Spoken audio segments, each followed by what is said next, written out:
தென்பழனி மலை மேலே தண்டபாணி கோலத்திலே கண்குளிர கண்டு விட்டால் போதுமே என்றும் கருத்தில் உந்தன் அருள் வடிவம் தோன்றுமே.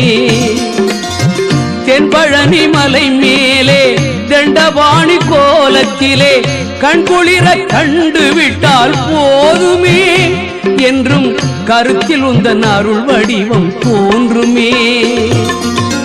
உள்ளத்திலே நீ இருக்க உன்னை நம்பி நான் இருக்க வெள்ளிமலையான் மகனே வேலையா என் வாழ்வு வளம் காண கடைக்கண் பாரையா கடைக்கண் பாரையா.